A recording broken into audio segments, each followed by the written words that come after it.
शेतीमध्ये आता तंत्रज्ञानामुळे मोठे बदल होत आहेत. चला पाहूया हे नेमकं काय आहे.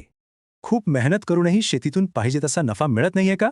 पारंपरिक शेतीत मुख्यत्वे 2 मोठ्या अडचणी आहेत ज्यामुळे शेतकऱ्यांवर ताण येतो. एक तर वेळेवर मजूर मिळत नाहीत आणि दुसरीकडे खतं औषधांचा खर्च वाढतच चाललाय. याचा सरळ परिणाम म्हणजे पिकांचं नुकसान होतं आणि खर्चाचा ताळमेळ बिघडतो. पण यावर आता तंत्रज्ञानाच्या मदतीने एक नवीन प्रभावी मार्ग सापडला आहे.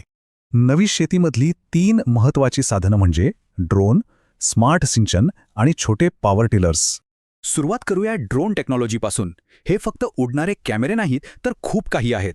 ज्या कामाला तास लागायचे ते ड्रोननं फक्त 10-15 मिनिटात होतं, म्हणजे वेळेची मोठी बचत.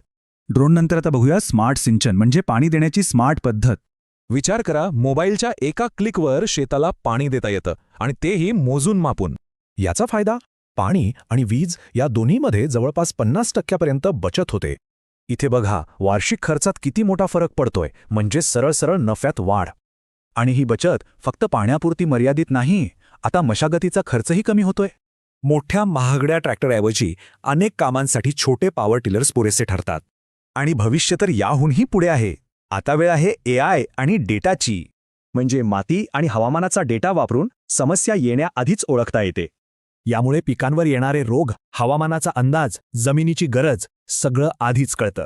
म्हणूनच म्हणतात, बदल ही काळाची गरज आहे आणि हे शेतीसाठी अगदी खरं आहे. तर मग तंत्रज्ञानाचा वापर करून शेतीला अधिक फायदेशीर बनवण्याची हीच योग्य वेळ आहे का?